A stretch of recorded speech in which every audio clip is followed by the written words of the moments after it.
I saw another artist do this, and he was calling them spontaneous landscapes. And I thought, what a fun, delightful thing to try. And what he did, and what you're showing you right now, is I just sprayed casein Montval watercolor paper, with water, and allowed the beads to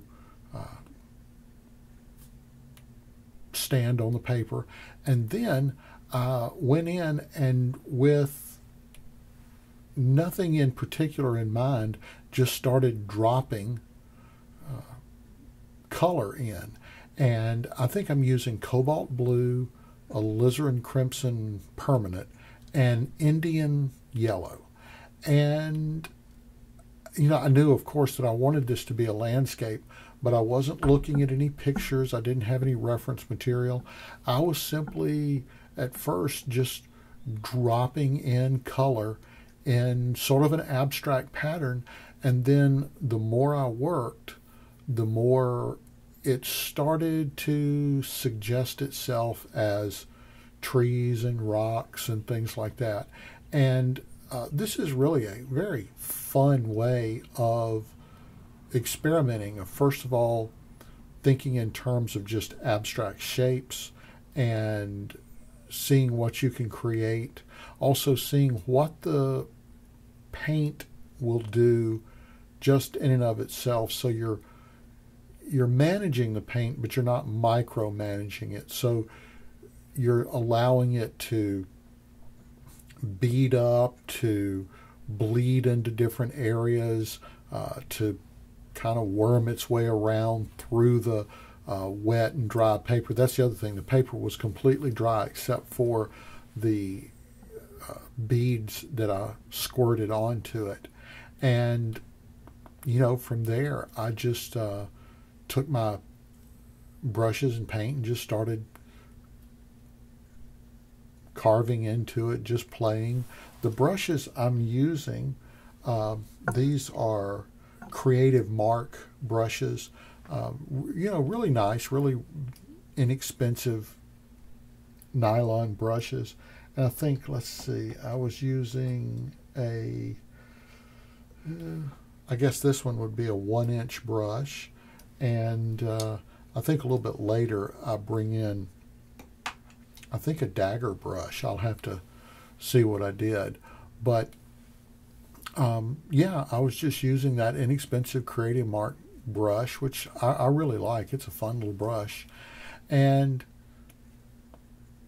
just let it go. Now, you'll see that I do use my blow dryer every once in a while, and but you have to be careful, because when you hit it with the blow dryer, you can cause the paint to go off in different directions because of the force of the air. And if you do that and it goes off in some odd direction that you really didn't want, don't panic and don't try and work too hard to correct it. Just sort of let it go and see what happens.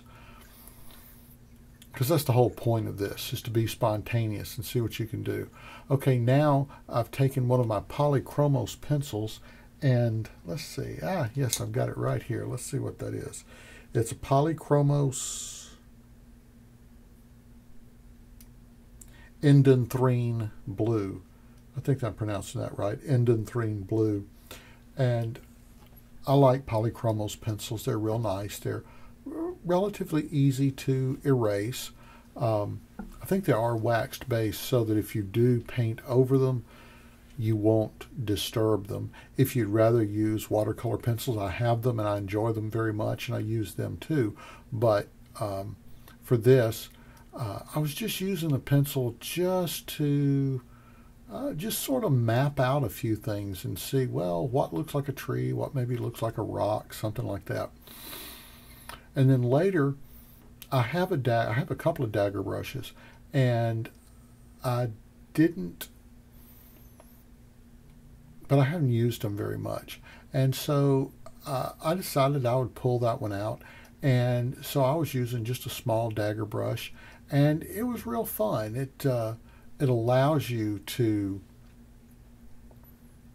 make some marks and shapes that would be a little more difficult with another brush because it's got that sharp point, but it's also got a longer end, so that a broader end, so that you can use it almost like a flat as well. So, you know, it's just a unique shape that allows you to play and make some marks that you I don't know that I'll say that it would be impossible with another brush, but certainly it would be a little more difficult. And I do encourage you, as you can afford it, buy every kind of brush that you can, flats, rounds, daggers. I've got lots of Chinese calligraphy brushes. I've got bamboo brushes. And just keep buying them and play with them. Don't use it once and then set it aside. Get a brush and really use it. See what you can do with it. And you'll find that you'll be able to get techniques, pull off techniques that you really wouldn't have thought of otherwise, or they would have been more difficult. And you might find that you just fall in love with it and use it for a very long time. And then you decide, oh, let me play with something else. And you move on to something else and you really like it. So the beauty of it is that in the end, you wind up with a bunch of different tools in your toolbox that you can use. And you'll remember that when you're trying to pull off a particular technique, that you had real success with a particular brush, and you'll grab it. And this also adds to the experience of trying new things and playing, because that new brush is going to act differently, and it'll force you to address your subject a little bit differently.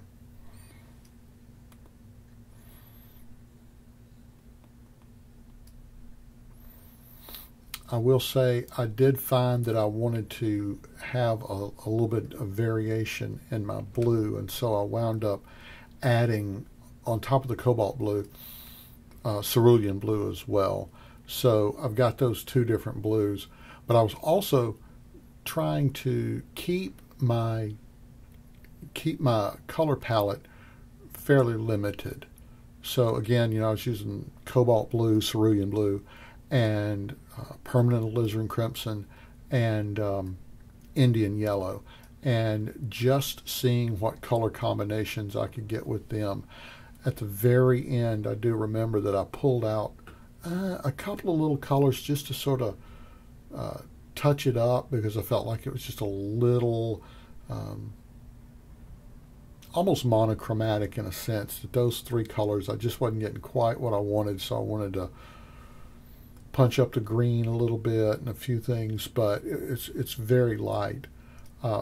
One beauty of keeping your colors limited is that you'll have an easier time having all the colors relate to one another. You won't come up with some fugitive color that just doesn't make sense or is very distracting.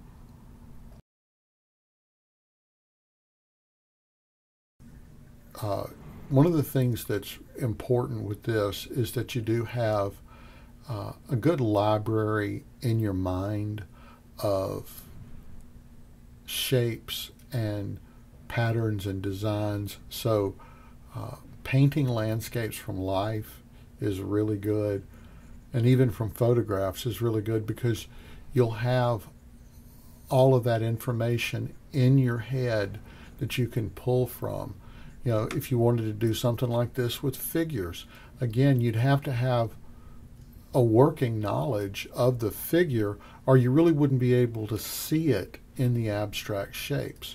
So this is something where you might want to look at a bunch of landscapes, but then put them away and really allow the paint itself to suggest shapes. And watercolor is so good for something like this, because it does have a mind of its own. It will bleed, it will bloom, it will, you know, snake its way along between little drops of water. It's just a real spontaneous medium, where oils, not so much. Acrylics, unless you're doing it as a acrylic watercolor, again, not so much. So watercolor is just really very unique in that the paint does so much work for you. As you're working on a painting like this, you're going to be confronted with the question of, when is this finished? You're going to have to ask yourself, you know, when do I stop? And one way of approaching this is like you would with any other painting. When I do any painting, I may work on it overall for a little while just to bring the whole thing up, but at some point I then focus on what I think is the most important part of the painting, what's telling the story. So that's where I will stop working on it overall, and I'll focus on the one area that I want to be my main focus. Once I've said everything I want to say with that, then I look at my surrounding elements and see, you know, are they done enough to describe roughly what's going on, but they're not competing with the main subject. If that's the case, then you're done. If you're sitting there and you're fiddling around with stuff way in the background or secondary, ancillary elements, then you're overdoing it, and you're probably detracting away from the overall meaning of the painting, because the whole painting is telling a story, of course, but there is going to be one element that's really telling the whole story, and that's what you want everyone to focus on, and not a bunch of different details. You'll also see that I did use a white pencil. That was a Derwent Chinese white. I really like the Derwent Chinese white pencils, I think, the most. They tend to cover better, a little more opaque, and they erase very easily. So those are pencils I will use quite a bit.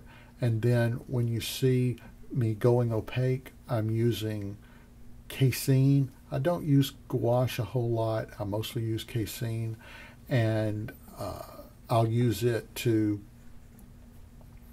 pull out colors that I want. Very few of my watercolor paintings are ever just a traditional watercolor, whatever that's supposed to mean.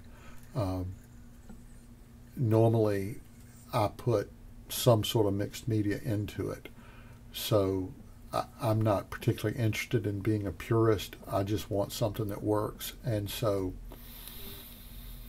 if colored pencil or casein or anything else, I mean, if you want to use acrylic or oil on top of it, just realize if you use oil, then you know your watercolor isn't going to stick on top of your oil paint. But I don't have a problem with doing a watercolor painting, and then at some point, if I want to use oil, going right on top of it.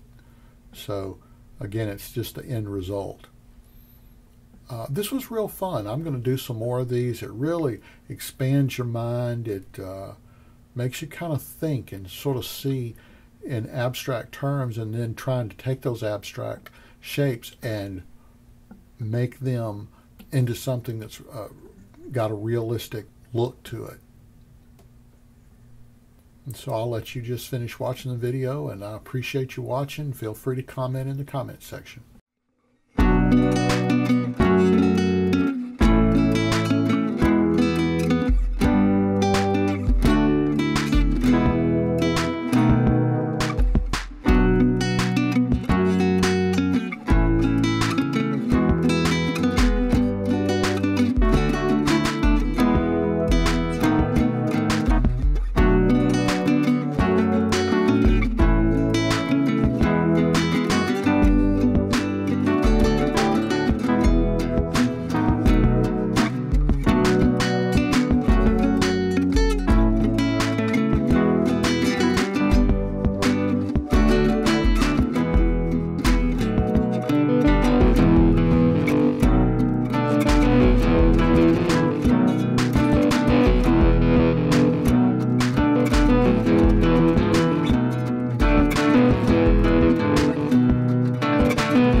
If you've enjoyed this episode of The Arthropologist, please hit the like button. And if you'd like to see more episodes like this, think about subscribing. I'm Bill Wilson, and I'm The Arthropologist.